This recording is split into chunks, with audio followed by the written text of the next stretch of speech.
नमस्कार मैत्रिणींनो, तुमचं स्वागत आहे। तर मी आज करणार आहे घरच्या घरी सोप्या पद्धतीने गुलाबजामुन। तर त्यासाठी मी ते रेडीमेड पॉकेट घेतला आहे, तुम्ही कुठल्याही कंपनीचं घेऊ शकता। तर हे पॉकेटमध्ये 200 ग्रॅमचं आहे, याच्यामध्ये 45 ते 50 गुलाबजामुन होऊ शकतात। तर याचे आता मी गुलाबजामुन करणार आहे, तर चला रेसिपीकडे वळूया। तर मी पहिल्यांदा गुलाबजामुनचा पाक तयार करून घेणार आहे। तर त्यासाठी मी इथे गॅसवरती कढई ठेवली आहे। तर कढईमध्ये या वाटीने मी 2 वाटी साखर घालणार आहे। तर तुम्ही पाकाचं प्रमाण तुमच्या आवडीनुसार कमी जास्त करू शकता। याच्यामध्ये पाणी आपण साखर बुडेपर्यंत पाणी घालायचं आहे। बघा आपल्या साखरेच्या वरती पाणी आलेलं आहे, तर तुम्ही या प्रमाणे तुम्ही पाणी घालायचं आहे। तर हे गॅस मंदच ठेवून आता चांगलं याला 15 ते 20 मिनिट उकळू द्यायचं आहे।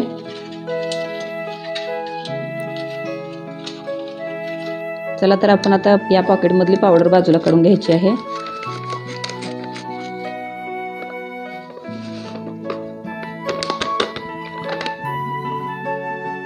आता ही पावडर मळून घेण्यासाठी मी इथे अर्धी वाटी दूध घेतला आहे, तुम्ही पाणी पण घेऊ शकता।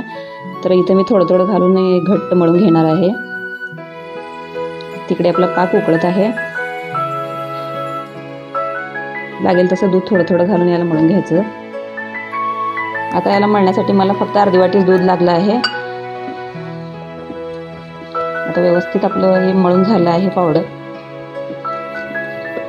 चांगल्या पद्धतीने हे गुलाबजामुनचं पीठ चांगलं मळून घ्यायचं आहे। तर हे चांगलं असं मळून घेतल्यामुळे आपले गुलाबजामुन सॉफ्ट होतात आणि चिरत नाहीत मध्ये। चांगलं असं मळून घ्यायचं आहे घासून। बघा आपलं आता पीठ किती छान मऊसर असं मळून झालेलं आहे, बघू शकता। आता हे गुलाबजामुनच्या पिठाला 5 ते 10 मिनिटं झाकून ठेवूया आपण। आपलं तिकडे आता साखरेचा पाक तयार होत आहे। आपल्या साखरेच्या पाकामध्ये थोडीशी साखर होती, ती आता पूर्णपणे विरघळत चालली आहे।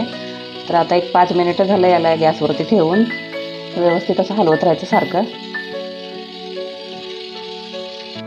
10 मिनिट झालं आहे, तर आपलं हे गुलाबजामुनचं पीठ व्यवस्थित भिजलं आहे।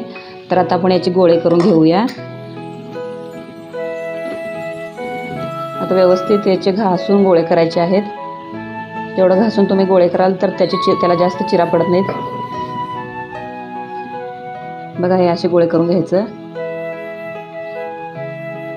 चांगलं या पिठाला मळून असं व्यवस्थित गोळे तयार करून घ्यायचं आहे। तुमच्या आवडीनुसार याचा तुम्ही आकार करू शकता। तर मी इथे गोल आकारात करत आहे। याला थोडंसं तुपाचा हात लावून मी हे चांगले गोळे बनवून घेत आहे। आणि या तुपामुळे आपली गुलाबजामुनची चव पण खूप छान लागते आणि याला चिरा पण पडत नाहीत। आता सर्व गुलाबजामुनचे गोळे तयार झाले आहेत। तर माझे गोळे 32 झालेत। तर याची साईज मी मोठी केली आहे, त्याच्यामुळे कमी झाला आहे। तर तुम्ही छोटे केलं तर जास्तीची पण होऊ शकतं। तर आता पाक तयार झाला आहे की नाही बघूया। एक 15 मिनिटांनी आपला पाक तयार झाला आहे, बघू शकता।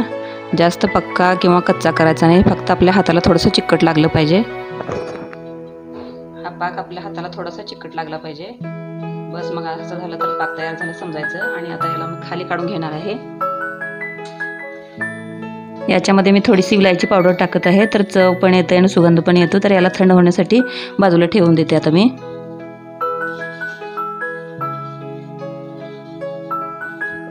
आता मी परत एकदा गॅसवरती कढई गरम करायला ठेवली आहे। तर त्याच्यामध्ये तेल घालत आहे मी।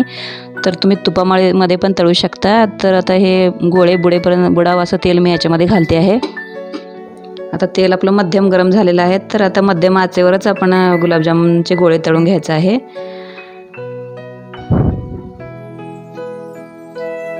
लगेच गोळे टाकल्यानंतर झारी घालून हलवू नका, एक 5 मिनिटांनी हलवायचं आणि सावकाश असं हलवूनच याला तळून घ्यायचं, म्हणजे आपले गोळे व्यवस्थित तळले जातात। गुलाबजामुन आपले आता व्यवस्थित लालसर होत आहेत। अजून थोडेसे लाल झाले की नाही याला आपण आता काढायचं। गुलाबजामुन आपले आता लालसर झाले आहेत। तर आता मी याला काढून घेते आणि आपलं पाक आता इकडे कोमट झालेला असेल तर त्याच्यामध्ये घालून घेते मी। पाक आपला कोमटच झाला आहे, तर मी बोट घालत आहे, तर तुम्ही बघू शकता। तर याच्यामध्ये गुलाबजामुनचे गोळे घालून घेते मी। अशा पद्धतीने मी सगळे गोळे घालून आता मी व्यवस्थित असं तळून घेणार आहे।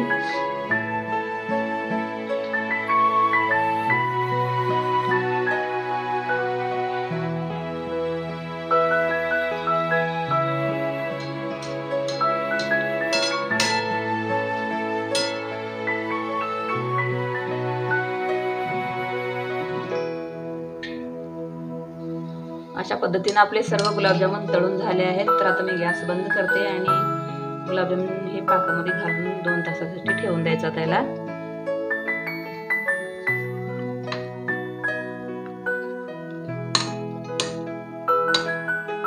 आता याला 2 तास मुरण्यासाठी बाजूला ठेवून देऊ। आपले गुलाबजामुन मुरले आहेत की नाही चला तर आपण बघूया। वा किती छान व्यवस्थित छान आपलं पाक आतमध्ये मुरला आहे आणि छान दिसत आहेत आपले गुलाबजामुन बघू शकता तुम्ही। तर आपण याला आता प्लेटमध्ये काढून घेऊ।